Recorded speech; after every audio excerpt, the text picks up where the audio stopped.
up till like 11:55. I'm It like, should crap, be crap. good to go. All right. We are live. I was like, hey, I'm ready. It's pretty crazy. And if you could introduce me as Dustin PolyInnovator, that's all I ask. Otherwise, I'm pretty good at improvising.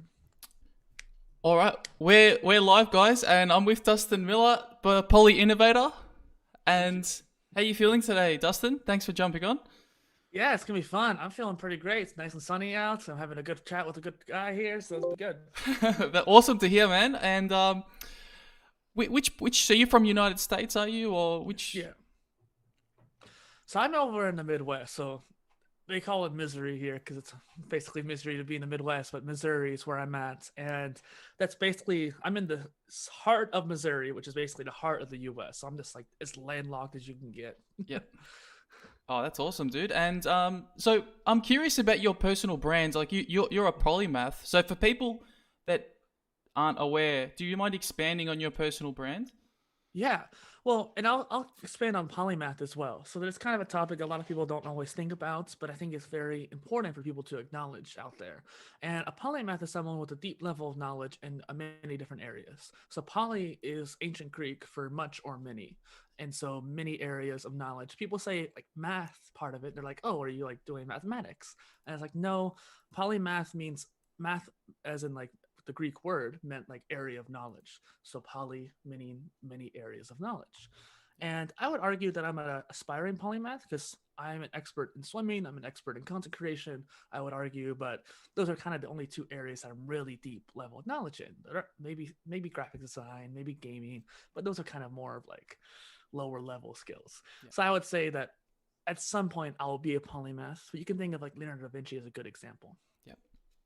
Yeah, absolutely. And I want to kind of just play a little bit of devil's advocate on that because, like, I guess to be great in life, one needs to maybe focus on one area, but you're focusing on multiple areas. So, I guess, do you think it's possible to become great in multiple things at the same time? Well, and that's the thing. A lot of people think that it's a impossible task, but if you think about it, specialists, if you want to call them that, like let's say you're with a company for 40 years, you're not going to be doing the same job for most people at least for 40 years. You're going to be doing entry level, then middle level, then you're going to pivot to a horizontal position maybe, then Yep. maybe get if you're lucky C level. Each of those different jobs in that career are different knowledge areas, different skill sets, different actual needs for knowledge that you need to know. So you end up becoming a polymath purely based off of your lifespan of work. And a lot of people don't stay with the same company. They work for different companies, different jobs. They pivot when they're 40 or 50 anyways because they get bored. Yep. And oftentimes people become polymaths by the end of their life, even when they don't realize it. And I think it's a lot more common than people realize too. Yeah, absolutely. That is definitely true, and yeah, I think life's almost about like adapting to your Mm, surroundings and just yeah, almost being fluid in a sense. Um, which I mean, speaking of fluid, we're speaking of yeah. water. We're speaking of you're a swimming coach, right? Like Yeah. that's something awesome. I actually read some of your blog, and you're speaking about Thank you. how about how to hold the breath. Like Yeah. us normal mortals, we're not even holding the breath properly. Like Yeah. what's going on with that? Like Yeah, no. So people don't breathe right. Like okay, I'll just straight up say that people in general don't breathe right. I mean, even outside the water too. A lot of people either get too tight in the breath, they don't breathe well, they don't exhale. I mean, not excel. I actually had a coworker once who literally was always so anxious that she actually held her breath constantly, and she had to get an oxygen supplement just because she wasn't breathing enough normally. And so I just think that in general, people need to probably breathe more often, yeah, nice and slow, relax our bodies. But in general, too, in the pool, we don't have gills. We can't breathe underwater. People know that, but they don't realize it in the moment. And so when you are starting to exert yourself in the pool, you're often swimming so fast or even slow, but you're doing it for a long enough period of time that the carbon dioxide starts to build up in your body. Your muscles start to tense, your brain starts to get a little foggy, your veins start to get a little dilated. And it's interesting too because it doesn't have to be that way. If you were to just release your air underwater, no less, you can release your air, your body will feel better, your brain will start to relax. it's not the need of breathing in that causes you to feel that way. It's the need to breathe out. And like I say, we can't breathe in underwater. We don't have gills, but we can breathe out and force the air out through the water. So it's something Yeah, we can do. absolutely. And I guess so. How did you? So how did you? So talk me through your experience being getting into swimming. So I'm Mhm. assuming that it would have been something at an early age that you got into that, or Yeah. yeah. Well, and it leads into polymathy as well. So Okay. basically, what happened was I was never a good at fitness growing up, and I realized I was required to take a PE credit, but I always loved the pool. Like even when at a young age, I loved being in the pool. I'd spend 4 hours in the pool and still want to keep going. Yeah. So even though I wasn't very active, that was the one thing that I would do very well. I never did swim team. Ironically, I should have probably done it, but I never did. But I took swimming for fitness at my high school, and they pushed you, like the teacher just made you swim even if you were dying. And that's sometimes a decent way to do it, especially for little lazy kids like me who didn't want to do it. And so you got forced into getting stronger strength. And sometimes when you're starting out with exercise, that's a great way to do it, because sometimes you just need to be pushed. Yeah. And so I got pushed into strength, and at the end of the year she told us about open lifeguard positions. They're always looking for lifeguards. She gave us flyers. We knew how to swim, so we could do it. And so I decided to go with that. I actually almost didn't become one. I had to do it. Like I literally got the training the last day I could sign up for it, which was funny. But I Yeah. became a lifeguard. I became a swim instructor. I became a pool manager, a waterbrooks instructor, a personal trainer, fitness attendant, water boot camp instructor, everything I could basically. Wow. So that's why I thought it led into polymathy pretty well. Because pretty quickly I realized that I don't like doing just one thing. I want to delve into all these different areas, and I did well with most of them too. And that's what really got me into teaching it. I started doing it as a lifeguard. Then I saw the instructors and I was like, I want to do that. And so I did. Yeah. Wow. Yeah. I think having that athletic background definitely complements other areas in your life. You know, for Mm-hmm. example, I know that running, just just the simple act of running, is so meditative and so so positive for other areas in your life. And yeah, that's really cool to hear how it how that's impacted your life. So I guess returning full circle, we're going. I'm curious to touch back into your brand, the PolyInnovator, Mm-hmm. and so you've got a podcast, you've got a website. How's it all? How's it all? What's the vision for the PolyInnovator? So PolyInnovator is my personal brand. I created it as a foundation for all the different careers that I want to have in life. So you're talking about, like, how do we go about doing that? Well, I would say in general, there's two approaches to becoming a polymath. You can either do one thing, then switch to the other, then switch to the other, then switch to the other, or you can do everything at once, like a jack of all trades. And just to kind of put it into perspective, too, people often say jack of all trades, master of none. And when you asked me a question earlier, that's what came to mind. However, that's only half the phrase. The rest of the phrase continues, but also oftentimes better than a master of one. When you delve into many different areas, the cross disciplinary knowledge, the trans contextual knowledge, if you will, allows you to see new innovations that most people wouldn't see. Specialists are stuck in their trench. They can't see the stuff that's in the trench next to them. People who are Yeah, more polymathic or generalist can't. And so I tried to build my personal brand in that light, where there's a lot of things I wanted to do. Well, let's prepare for those things. Let's build a foundation that I can work off of and branch out. And it yeah, started out actually as a documentation journey through my own self education. I created the Modular Degree as a way to pursue my own learning outside of the traditional schooling. That's the first phase. Next one will probably be around exercise, since that's my background. The next one after Sorry, that, sorry. You you gaming. you created your own educational system. Is that correct? Is Yes. that so? Yeah. Yeah. What's Yeah. what's going on there, dude? Like that's cool. Like ha, can you run me through that? How does that work? So basically, I started out with this do-it-yourself mentality. Gary Vee talks about document or create. Basically, when you're creating content, like right now, you're documenting, you're podcasting, you're doing something that's pretty simple to do. Basically, you're just recording over the conversation. That's easy. That's great. It's not always easy to do it live, though, so I commend you for that. And it's interesting that I took that same mentality to start documenting my journey through my own education. So what I ended up doing was collecting over 450 courses from edX, Coursera, FutureLearn, OpenLearn, Udacity, everywhere. And I put it all into a list, like a Google Sheet. And obviously, that's way too much. And so I cut it back. I ended up cutting it back again. And even a year ago, I cut it back for a third time, finally trimming all the fat off. But the essence was I wanted to learn how to work in smart city development. And I looked all around the world, all these different universities. I couldn't find a degree that suited me for what I wanted to do. So what I decided was like, screw it. I'll just make my own. And so I got all these different courses like big data for cities and urban development and sustainability and business. And obviously content creation is something I'm interested in. So that got put in there as well. And I started organizing them into semesters, which are like the traditional way of going about it, but you can really organize it any way you want for the most part. And I eventually found Notion. Notion's a tool that allows you to make databases and Kanban boards. And I made a special template in there that allowed me to, anytime I find a new book or a podcast or course or anything like that, article, you can put it into that database. It'll automatically sort it. Not automatically. You have to put what kind of type it is, like article or podcast or whatever. But then it'll sort it into different databases you can view. So let me see if I can look at the template real quick and we can share my screen. Because it's interesting because I wanted to create a system that allowed me to pursue my own self-development and self-education. But I realized quickly that this would actually help a lot of other people as well, which is why I started changing what I did. And so I started making a template out of it for people to use. Let me see if I can find that template. All right. So this is like the main particular database. So I have everything in there, all the videos and courses and articles and stuff like that. And sorry, which you use Notion to capture all this information? Is it? Yeah, if you use like the Notion Web Notion Web Clipper, you can make it pretty easy to add to a database. And you just choose this database right here. You add it in there, and then once you add it, you add the tag, that kind of thing.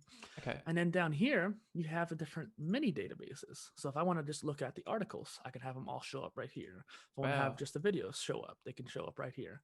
And this is my template one, so it's empty, but you can also make semesters, but there's other ways you can go about organizing them. If you don't want semesters, maybe you want projects. Like your first project is building your website. Your second project is creating social media brands or whatever you want to do. You could make these project based. And so that's a great way of proving your knowledge as well. So each project will incorporate different courses and articles and stuff like that. And that way you can say, for this project, I took this course, this video, and this article, and this podcast, or whatever it may be. And that way you could have a level of proof behind it as well. And one thing I always talk about with this is creating content around what you're learning as well. Wow, that explains it. Thanks for sharing that. That's yeah, dude. Like you're an inspiration, man. Like I feed off people like you. I feed off positive energy like you because like you're from I haven't met you before, but just your appetite for knowledge, your appetite to grow is just commendable, dude. Like I love it. Like you know, it's and you're I feel like I'm not, you know, I know that you follow Gary Vee and he's always about content, and you give me that impression because your website, you're always constantly updating it. It's just you must have in your brain, you must have like a speed demon or something in there. Like I don't know how to explain it, dude. It's just. And to me, I feel like I'm going too slow. Like I was giving myself crap this week because I was like, I'm not making enough progress. Wow. Dude, that's awesome, man. Like, thank you. But do you feel like, yeah, like touching on not making enough progress? Do you think that's your like? Do you ever come up against your own mind in that regard? Like you're battling yourself a little bit, or do you feel like you're in a good place? It's a constant battle, really. Yeah. I think that's for everybody. Excuse me. It's a constant battle for whatever we're doing. And earlier today, I should have been editing a video and I decided to play a game instead. But I also had a really hard week last week. And so, for example, on Wednesday, I had to drop my car off in the shop. They tried to upsell me 10 million different times. And that same day, too, I was fixing my internet. Because for the whole week prior, my internet was on the fritz. And from Tuesday and Wednesday, my internet was out completely. And as a content creator, that's greatly detrimental, obviously. Like I couldn't do any recording or anything like that. It was guests. So it was very frustrating. And I got the internet working finally by the end of the day. But it really stressed me out for the rest of the week. And on top of that, too, I found out on Thursday and Friday that my website was having issues, too. And then on top of that, my email was having issues as well. So it's like one thing after another, I tell you what. But the thing is, when you have something that's important to you like this, it'll keep you going. And that's the biggest thing, where as long as you can keep going through the rough times and you're not giving up. I think Bill Gates and Steve Jobs both said something like that at one point as well, where like you have to do some, you have to really care about it. I think Steve Jobs said it like, yeah, if you don't care about it, you're just going to get burned out and you're going to quit. But if you care about it, there's no other choice, basically. Yeah, I mean, touching on that point, how do you stay motivated? Because in the online world, sometimes it can be a little bit lonely, and I've definitely felt that as well. You sometimes you feel like you're screaming from the rooftops, but no one's really listening to you at some point, you know. So Yeah, I guess how do it takes you time. takes time? Yeah, yeah, That's the yeah. thing. Like I've learned from many of the greatest people out there. Like I said, I took a lot of courses, and a lot of them were YouTube Secrets by Sean Cannell and Gary Vee's slide deck on creating content, and all these different aspects to learning. And I've read pretty much every social media management tool blog out there when it came to like their knowledge on sharing stuff. And it's interesting how over time the patterns start to become more clear. And Roberto Blake, Gary Vee, Neil Patel, they all talk about this creating like 100 pieces of content and getting it out there. And quality will come from quantity. As you do more and more interviews, for example, you're going to become a better host. You're going to be more relaxed. Live streams are one of the few things I still get a little nervous on, but I'm not nervous today. I think it's just because I'm finally getting to the point now with live streams that I don't mind. If I make a mistake, people can laugh. Okay, we're good. We'll move Yeah. along. But with like pre-recording, I could always edit things out too. But I've done basically 85 interviews on my show now at this point. Wow. And I definitely got better over that time. And I started out pretty well, I think. I prepared myself pretty well. And I already had my show before I started doing interviews. So I was already used to having a audio cast. And so it's interesting. Like I think practice makes perfect. And then it makes it easier too. You'll be patient because you'll be like, okay, I'm finally getting progress. Yeah, right. Yeah, I'm interested in those people like Gary Vee, those hustle mentality, and I think I'm going to say something a little bit against that grain, and I think that hustle mentality. I used to be my mindset used to be surrounded by that hustle mentality, but now Mhm. I'm moving more to a meditative state, and I'm because I deeply believe in meditation. I'm a massive advocate for that, and yeah, I think I don't know how good it is to continually be working. I don't know how good it is for the mind and body to continuously be in a state of restlessness. I'm not sure because Mhm. I know for some, yeah. Sorry, what were you gonna say? Were you gonna jump in It's there? not healthy. It's not Yeah, it's healthy. not Yeah. healthy. But Gary Vee is not doing it 24/7. He takes breaks anytime there's a Jets game. He sleeps in on the weekends like for 9 hours, 10 hours. He will take breaks when he needs to, and he also has a team behind him too. So like he can hustle, hustle, hustle, and not get as much sleep because he knows his team can help back him up when he needs it. So when you're more solo, it's harder, I think. But as you grow and grow, it'll get a little bit easier too, and you start to refine your systems. Like I made my dashboard in Notion to help systematize my work. Yeah. And that helped alleviate tons of pressure. And I also simplified how many tools I used, which also can help with pressure too. Yeah. So meditation is important, but it's not black and white. They're not mutually exclusive. In fact, it's probably best to combine them, have a balance of both. Yeah, absolutely. Yeah. Yeah, Gary Vee's an interesting dude because I know that his claim to fame was he's kind of the early adopter of all these technologies. Like I know in YouTube he was making one video a day on his wine library. Yeah. These crazy Yeah. things. But he was the true innovator, and I think Mhm. for there to be another Gary Vee is very rare. Like you see these other social media gurus crop up, but I think Gary Vee is the OG. He is Mhm. the path blazer in that sense. Well, and it's interesting too because I don't want to say I'm the next Gary Vee, but I feel like some of the things I'm doing, no one else is doing. So like, there's blockchain social networks that no one else is on just yet.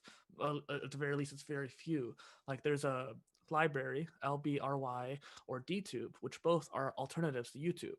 There is Gab and Mastodon, which are alternatives to Twitter. There is Social with two L's, and that's an alternative to Facebook. There's all these different tools out here that are replacing in a way these old systems and platforms that we're used to.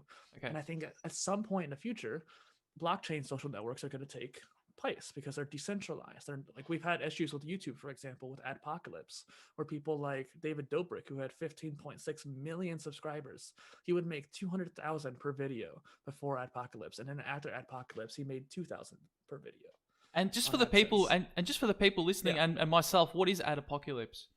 So basically, there was a ton of issues when it came to like what advertisers wanted to be associated with, like what videos their ads would be on YouTube. So when you see one of those ads before your video, at least if you don't have ad block like me, but if you see like one of those ads, then a lot of the time whatever the video's next isn't necessarily associated with it. And sometimes there'll be some videos that are a little bit more graphic or not children friendly. And whenever YouTube started cracking down on children friendly content, they wanted to make sure that kids don't see stuff that they probably shouldn't.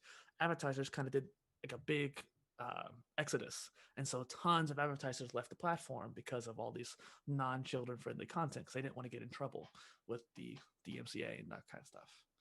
Okay. Wow. Yeah, Yeah. That's a whole nother tangent. It's a whole though. nother tangent, yeah. But I want you to take me back to the blockchain because yeah, I think I mean it's not just for investing. Like I mean, all I know is from purely from the investment sense, and but I mean I'm a pretty newbie in that area, but I'm not even an expert, but I try to learn enough to understand the technology a little bit and the way that security works, the way that the decentralization works. So it's no longer just one authority, it's a whole group of people coming together. That's more democratic. And I think a lot of platforms are going to go that way in the future. The only reason why I brought it up is that it's a matter of being a first mover. Like Clubhouse is an app that's really popping right now, but it wasn't the first one. Last summer, there was an app called Voice Hub, and I was a part of that. Like I was part of their beta, and it was almost exact same, if not a little bit better, because they have an Android app too, and it was a live podcast kind of platform where you could have panels and talks and stuff like that, and you could record it much more easily than you can with Clubhouse. Yeah, Clubhouse got popped off really well. A lot of people picked it up quickly, but Twitter Spaces is now coming out, and if you can be these first mover advantages on these platforms, then that's what's going to help you really not only gain the skills but also gain following and that kind of thing. I was first on TikTok. I joined it when it was still Musically 2 years ago, and so I've been on there for 2 years and I've seen it evolve. And even though I haven't grown more than 3,000 followers, that's still more than my other platforms for one. But on top of that, I know how these platforms work. And now that YouTube, Instagram, and even some other platforms as well are now copying that not stories, but like the TikTok kind of video features. Now I have the skills to apply to these other areas. And that's something that Gary Vee talks about too. wow. Okay, so just a bit of a live case example. So I'm currently just on YouTube. I feel like I'm a caveman. I feel like I'm really behind the times here. Like I'm trying to grow my following on YouTube, and I'm trying to do all the right things: SEO, video optimization. But it's interesting because you're talking about being the early adopter, and would you recommend switching to a different platform just to kind of build that audience base, or? Switching to a different platform, I would say, is something you'd have to be wholeheartedly agree on. Like PewDiePie to stop streaming on Twitch and stuff like that and switch to DLive, which is a decentralized alternative to Twitch. And now he's exclusive on there, partially because he didn't like the rules that they kept pushing. And now we're seeing those rules kind of come into play now in bad ways. But when it comes to building up your presence, I believe more on an omni-channel approach. And that's the whole, basis behind my main series, the Omni content, is to be able to create once and repurpose it across multiple platforms. That's how Gary Vee does it. That's how Neil Patel does it. That's how all these other gurus do it, is that they actually take their content, chop it up, repurpose it, and change it for different platforms. So you could take this video, take the audio out, put it on a podcast. You could transcribe it, make it into a blog post. You could take a clip of this and put it on Instagram. You could take a vertical clip of it, put it on TikTok or Reels, and even YouTube Shorts. YouTube Shorts just now released, and people are going viral because of it. So you could take clips and put it on your channel and go viral on here. I'm looking at your channel right now, actually. I pulled it up. And you have it set up well. You have your podcast right there. You have different playlists set up there. I'm not sure if it's because it's live, the live video is taking place, but there's also the idea of having a featured video. You seem to have it filled out when it comes to different playlists and stuff like that. So you could always fill out the about page more, but regardless, you have it set up as much as you can. And so keep working on that. Keep starting with what you're good at, because I don't agree that you should just get good at one platform and then expand. I think you should get decent at many platforms and learn how each of them work, That way, when you do your main platform, you know how to reach those other ones more effectively. Mm. Yeah, that's definitely food for thought. Yeah. Specialist versus generalist in that case too. Specialist versus generalist. Yeah, because I've always, I guess, I can't remember who I was listening to, but he was like, "You've got to go all in on one platform," and but yeah, I That's what a lot of mean, them say. that's what a lot of them say. Yeah. Yeah, I'm curious about that. I mean, what tools do you use to repurpose your content? What specific tools are you using at the moment? One of them I used a lot in the past was Repurpose.io, which is a great tool. Okay. And there's Headliner, and then there's also Spread. Let me look at the URL. Okay. Getspread.io. And there's a lot of them out there that you can just try out and play with. And I'm still having a hard time finding the best combination of them.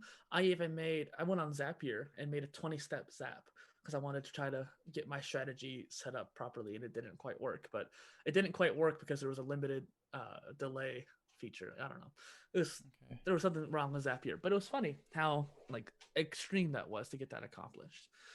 And so there's a lot of tools out there you could play with. Zapier alone would be a big deal for a lot of people. Taking your email list and putting it in a database so you have a backup if you need to.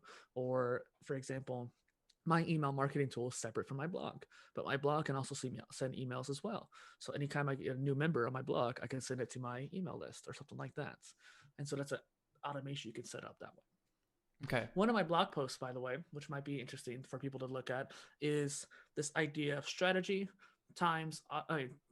plus automation times your execution equals success. That is the equation that I've seen over the years. And I developed a strategy.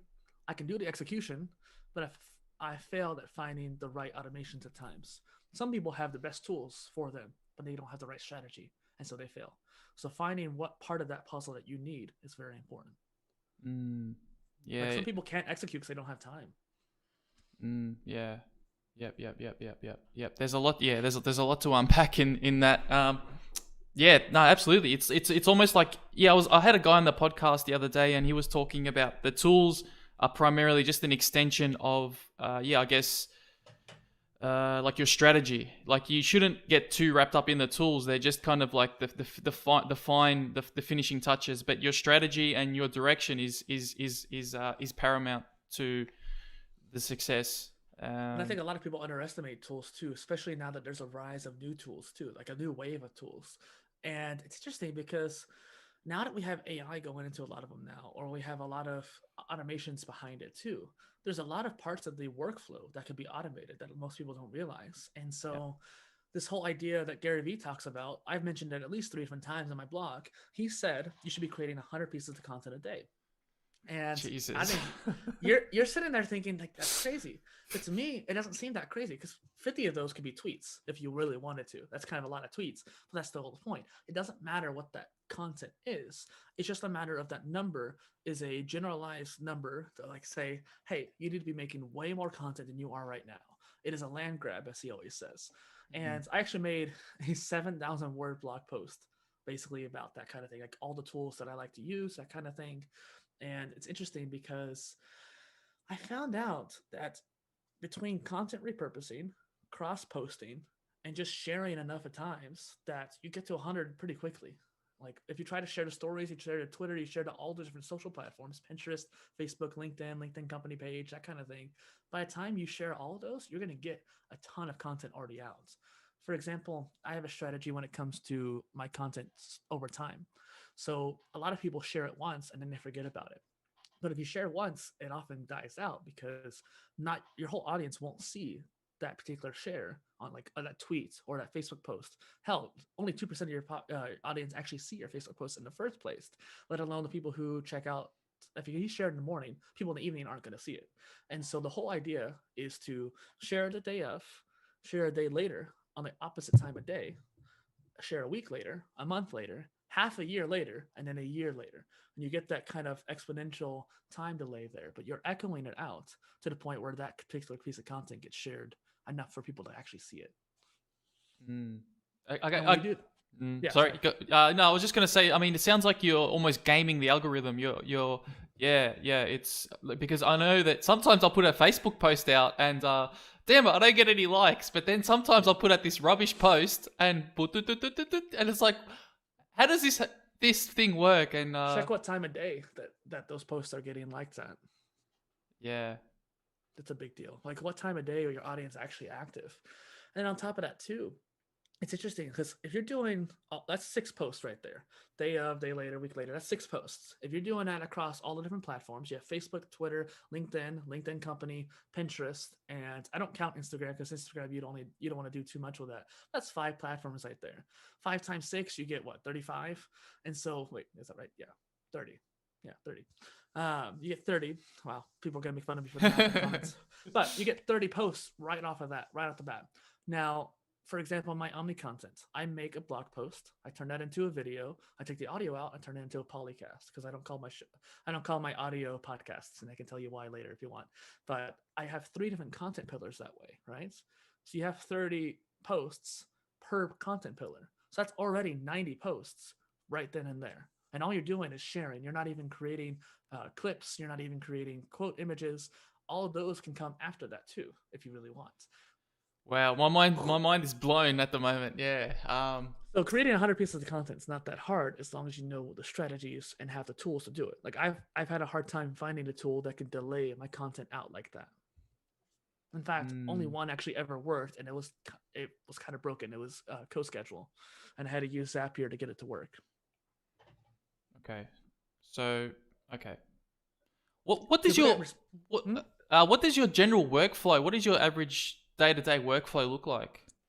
Well, and that's the interesting thing too, is I have a lot of content already. And so what I've been working on this year so far is actually just revamping my old posts. So I had around 4 different blogs on different sites and stuff like that. I had one on a blockchain blog, for example. I had one on Medium. I had one on my old WordPress site. And then I had some documentation on my WordPress site that I counted as a separate blog. And so I had all these different places that I was at. And I started blogging back in 2012. Like I wasn't a first mover, but I was definitely early on. And I revamped my posts over the years as I moved them, but I had all these different posts scattered about. So people didn't realize how long I'd actually been in the space. And I also felt like I don't really want to be on Medium anymore. It's kind of a scummy place now at this point from the company's position. And so I decided, okay, let's move everything to a new site. I built that new site late last year, had a hard time with it, but I got it out. And it's brilliant. I love the new site. It's actually broken at this particular moment because my host jacked up. But yeah. Hopefully over the weekend I'll be able to get it fixed. And so or today or tomorrow, I mean. But it's cool because I managed to move all 180 of those blog posts that I had already on there, and I've been revamping them, and I've been writing new ones too over time. And then what I'm going to be doing too is I've been releasing my Polycast interviews that I've been doing as well. I do that twice a week now. And then I also have my main series, the Omni content that I've been putting off for far too long, that I'm going to be bringing back here soon. Wow, that's because those interviews took up a lot of my time. Wow, that's a lot to digest. And touching back on your point previously, you mentioned why you don't call them podcasts. What was the idea behind that? First and foremost, I hate Apple products. And podcasts are known as podcasts instead of like audiocasts or something like that because they got popularized by the iPod back in like the mid 2000s. And so people call it podcasts. Plus, it just doesn't seem to describe what my show very well as it is. So Polycast is more apt because poly meaning much or many. I have many topics. I don't focus on just one niche per se. I have many different people that I come on my show, my interviews, and I have many different series. So I have a short form series that's 3 to 9 minutes long where I share ideas and rants and updates, stuff like that. I have 2 medium series, which one of them is the Omni content I mentioned earlier.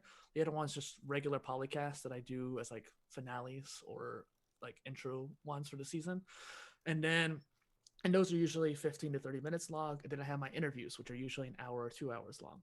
And so I have 3 different formats and so many different series, if you will. So Poly makes more of sense in that case. Okay. And I guess kind of switching topics a little bit, and this is going to be a bit of a curveball. I mean, what do you like to do outside of creating content? What's your main hobbies? I don't have a life. No, but I did teach myself how to sing by going to karaoke pretty religiously. And now that the pandemic's hit, it's kind of hard to do that, obviously. But and I stopped going once I learned how to sing really well. But I went there like 4 nights a week, and that was a big hobby of mine. And then actually, this is technically content creation, but a hobby of mine is pixel art, where I create sprites for video games or maps and stuff like that. And it's a nice way of getting the creative juices flowing. Okay. Would you can I Yeah. ask you to sing a song, or is that a bit too on is that a bit too I would a bit say too much that pressure? considering the compression of Zoom and YouTube It wouldn't wouldn't have that necessarily do me justice. It yeah, wouldn't have right. that sizzle, that That soul, sizzle. that justice. I mean, I could give you a beat like I and mean, then your microphone's pretty hot. Mine is a Blue Yeti, and I don't know Blue if it'll pick Yeti. up the voice very well. Yeah, I think sometimes I don't set the settings right and it comes about too loud. So I'm still Seems fine to me. it seems fine. Okay, that's cool. That's good. But that could be Zoom screwing up too. Zoom likes to mess with the audio a little bit so that it sounds fine to us, but then the recording comes out and like our audios are like this. I had Yes. to spend 6 hours one day editing a video because it ended up being like that. Ow. Yes, absolutely, yeah. And I'm kind of getting the I don't know the purple light at the background. I don't know what your thoughts are on that. I'm trying to kind of give a cool vibe, you know. So hopefully I'm doing well on that end. So Well, I would. Is that RGB bulb? it's Philips something or Hue? other. Hue, Yeah. yes, Hue. Yeah, so it's RGB. You have a red on your YouTube channel. It may be better to use that red, that kind of pinkish red, on your background because that way it will match your channel as well. Right. Okay. Noted. Okay. And then beyond that, what else do you have for me? Beyond that, Yeah, I have I have plenty more time and plenty more things to talk about. So I just figured nah, it's I'm trying to keep up with your pace because I know that I feel like you're an omni content person and you've got multiple things going on at once. So it's but all right, this is where the questions come in. All right, I want to switch to another topic, philosophy. yeah. Philosophy. Okay. We're gonna go down the rabbit hole. I want to go down really deep down the rabbit hole. What's is that The Tao of Physics. the oh my god, the Tower of Physics. I love it. Give us what does that book mean to you? What is that book? Well, I only brought it up because it's one of the most philosophical books I've ever read. And that's because it's the balance between science and philosophy. And that's the whole point, the Tao of Physics, the way of physics, so to speak. And it's interesting because my personal principle in life, I guess you could say my main philosophy in life is balance and trying to achieve balance. So, like we talked about earlier, not hustling too hard, but also make sure you rest enough too to compensate. But if you get if you rest too much, you're going to be lethargic and lazy. And I've definitely seen that happen where if I start playing around too much or stuff like that, I lose my momentum when it comes to creating content. You don't have to put out a ton, but it's a matter of the consistency of it more so than anything. And so the idea of balance between science and philosophy has always fascinated me, and that particular book exemplifies it well. Okay. And actually, I had a question on. Can you expand on the four pillars philosophy? Yeah. So I actually almost brought this up when you mentioned meditation earlier. So once again, it came down to balance. And ironically, I created my poly innovation system as a way to help people grow. And the modular degree that I mentioned earlier and the 4 pillars are part of that system. Okay. And the interesting thing was when you do the 4 pillars in your life, when you try to figure out what those are, they're just the 4 major areas of your life: your mind, your body, spirit, and emotions. Meditation actually helps for at least 3 of those pillars as well. I'm not sure if it physically impacts you too much, but it probably will relax your body and cool yourself down. So it probably has a physical aspect as well. But how you approach the growth in those 4 areas? Well, most people find one pillar and excel at it. So, like you said, the specialist kind of thing, and then they build out from there. And it's interesting. For me, it started out with body. Like when I was young, I had very little fitness expertise, but I took swimming when I was 16 and I became a lifeguard basically 2 weeks before my 17th birthday. And then pursued that physical path. And I became a personal trainer and a fitness instructor and a water works instructor, all these different fitness areas. So my main pillar has always been body. But some people I know, maybe you're one of these people, are more spiritually based. You've had a rough life or something like that, or perhaps you've had a very intricate spiritual journey. And so the spirit pillar is your main goal or your main pillar, so to speak. And I've thought about that, where people view the other pillars from the viewpoint of their main one. So when I approach the body or the mind pillar, for example, I think of it in a way like, how can I get my physical, sorry, my All good. physical brain stronger? Okay. I turned off the sound, but I guess for some reason it didn't stay off. But it's interesting because the four pillars is just all about balancing just different areas of your life. Mm. How can one do so? What's a practical? How does one balance? Well, which particular pillar would you want to balance?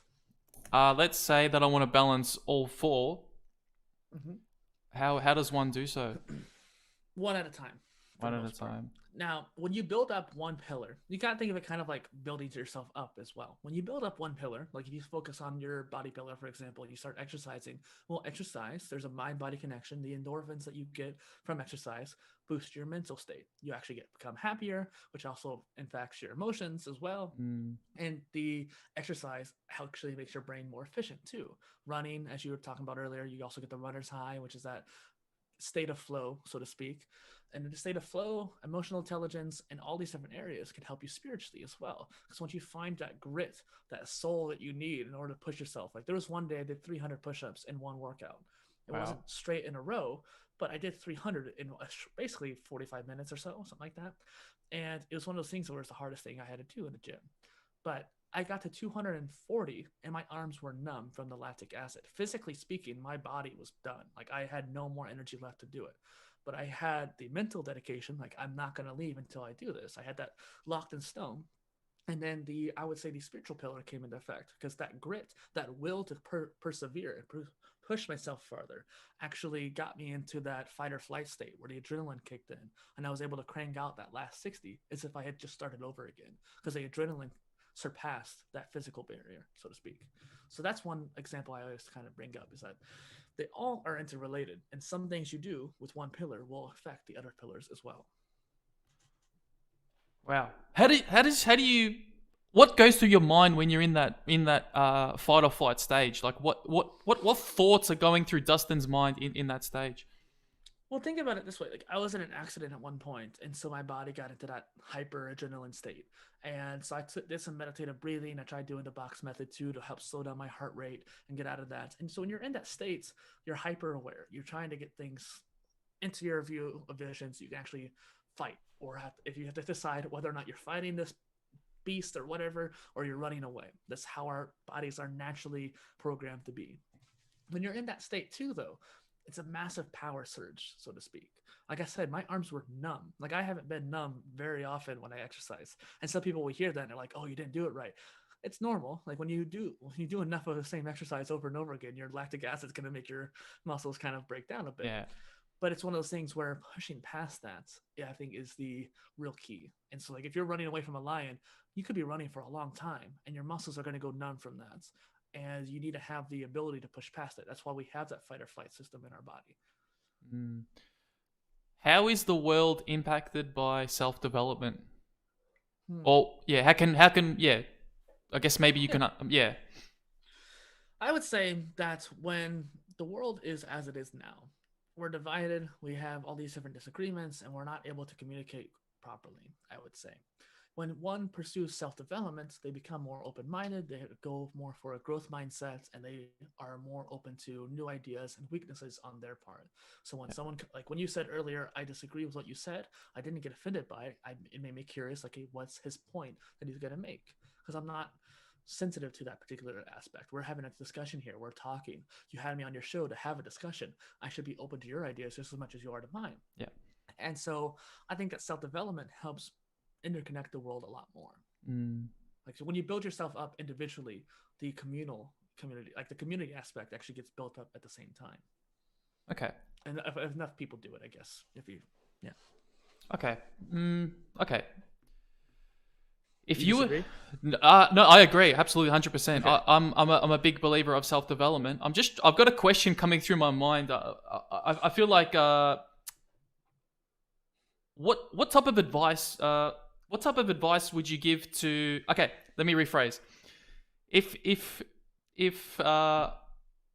you were Donald Trump for one day, I mean, he's not president anymore, but if you were Joe Biden, let's say Joe Biden for one day, what would you what moves would you make? What strategic and political moves would you make?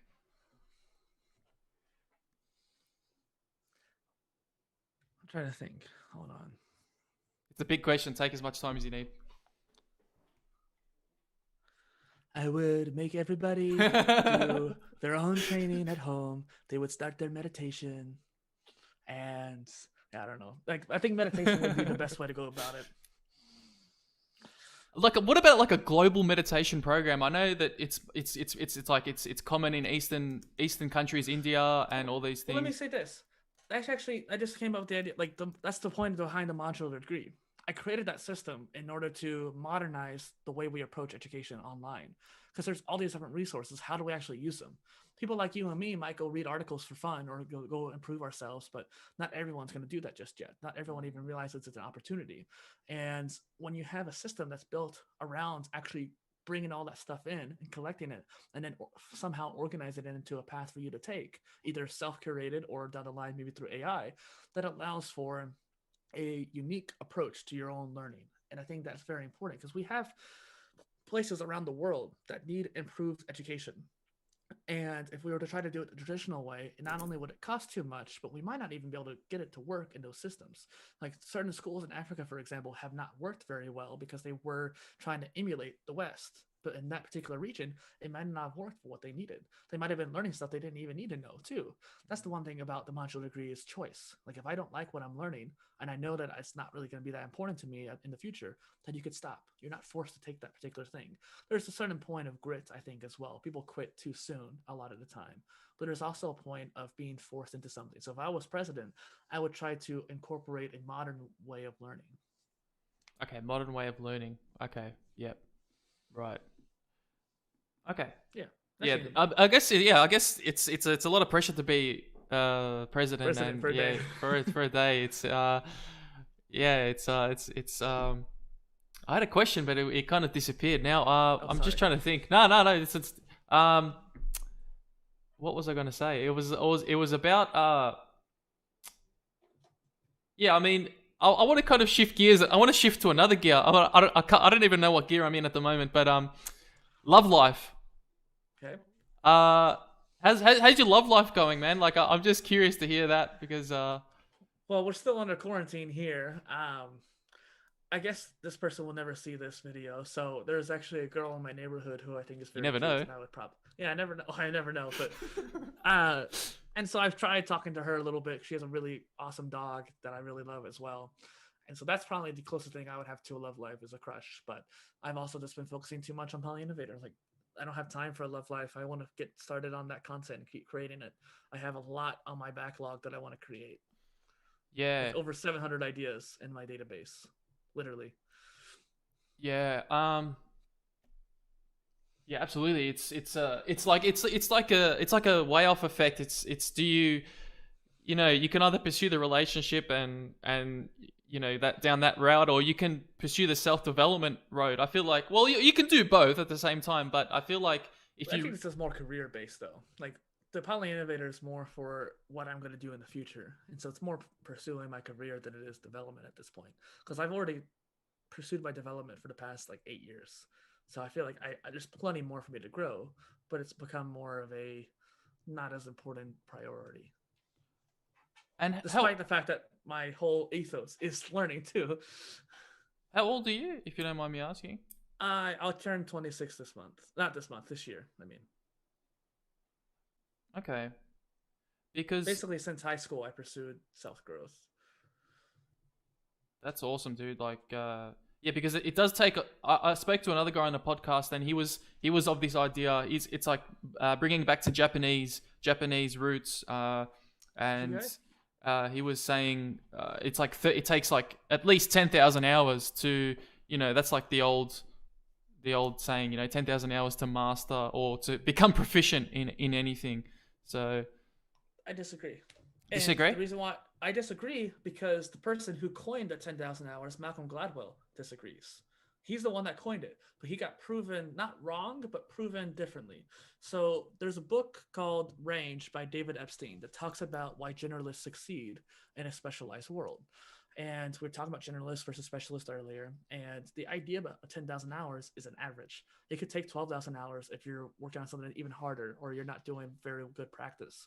And if you're doing very deliberate practice with a coach and you have the most specialized program you can do to learn that particular knowledge sets, it can take little as 8 hours, 8,000 hours, which is still a lot, but it's significantly less than 10,000. Like people don't necessarily know how long that takes, but it's at least like 1,000 hours a year at the very least, if not a little bit more.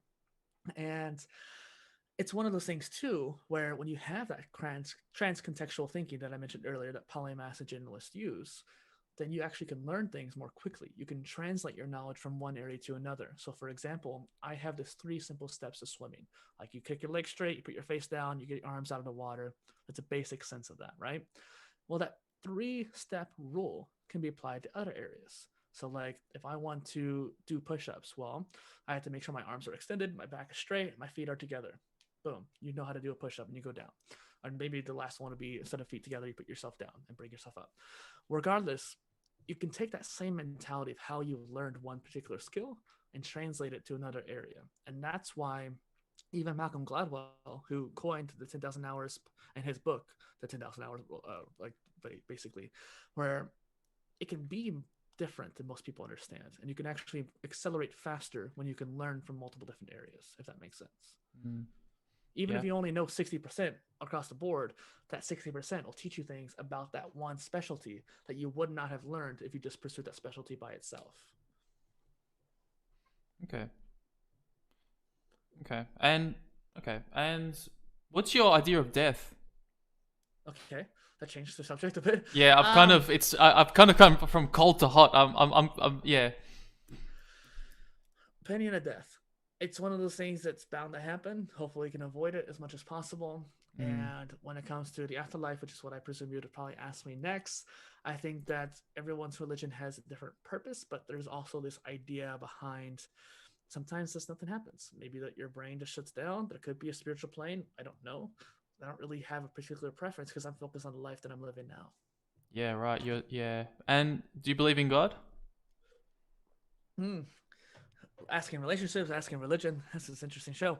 Um, when it comes to God, it's like I don't really have an opinion on it. I think that if there is something omnipotent, it's not the way we picture it now. Like the Can, way we define God as some kind of all-knowing being could just be a 4th or 5th dimensional being that just has control over our universe for all we know. Which some people might get mad about that, but it's just an idea. It's just an opinion per se. It's not that important in my case. Can I unpack that idea a little bit? I'm just curious to hear. Like, what do you mean fourth dimension, fifth dimension is like something beyond our 5 senses, like beyond our comprehension? Is that what you mean, or? Well, if you look at a lot of the deep science and astrophysics and stuff like that, and quantum physics, quantum mechanics, there's a lot of aspects behind how certain particles work that don't really get explained in our traditional understanding of gravitational pull and physics in general. And some people believe that the 4th dimension is just time, where space time is just the combination of 3D and 4D. But there's also certain aspects behind how advanced quantum mechanics works and astrophysics works that can't really be explained with our current viewing or understanding. So dark matter or dark energy, for example, are stuff that we can't really see, can't do any, we can't even tell that it's there, besides just the fact that our galaxy is way more than they actually seem to be. Like we can only see 5% of the matter of the universe, 95% of it's dark matter or dark energy, and we have no idea what the rest of it is. And so it's interesting. I don't know if 5% is the right thing. I think 5% is. But what it could be is basically matter on a higher dimensional plane, which is impacting our 3rd dimensional plane by just being there and existing. And the only way it shows in our particular view is because it's just being affected by gravity, but that's it. We can't actually physically see it or touch it. But that's just my limited understanding of astrophysics. So, No, thanks for that. And flat Earth or global Earth? oh, we're definitely a globe. Makes sense. You gotta get. Yeah. That one I'm drawing a line of. I don't like conspiracy theories. I entertain the whole idea of Agartha or some like lizard people, stuff like that. I'll entertain the idea for a little bit, but flat Earth, no. Oh goodness, you are gonna get a lot of flat earthers coming for you, because that's exactly what happened to me when I interviewed some flat earth. I didn't realize that there is actually a legitimate movement on the internet that people really adopt this idea. And look, I respect everybody and I respect your opinion, but look, I think I don't know, man. Like The science the checks out. When it comes to science the globe, is though. just a little bit too overwhelming, and I think that you know, the whole notion of flat Earth is it's a conspiracy against NASA, all these governmental bodies. It's always disbelieving what they're saying. I don't know. It's like, I think that's the core of most conspiracy theories, is that it's the government's Anti-government. anti-government. Yeah, that's right. Yeah, anti-government. Aliens or no aliens? Well, the Fermi paradox talks about aliens for one. That's always something people can look up. But I would honestly say there probably is aliens. It makes the data just, there's so many Earth-like planets out there. There's just a sheer number. And we could be early. Like, we could be one of the first big civilizations out there that's getting close to the space age, so to speak, or type 1 civilization. And that's probably why we don't see any, because they're all too primitive or something like that. Or maybe they're so far advanced than us that they just don't want to even show up. Maybe they're fourth dimensional beings for all we know. I would presume that there's too many yeses than there is nos, so to speak, when it comes to aliens. There's too many reasons for them to exist, not enough to really say they don't exist. When you look at like astrophysics and stuff like that and astronomy. Have you ever tried drugs before?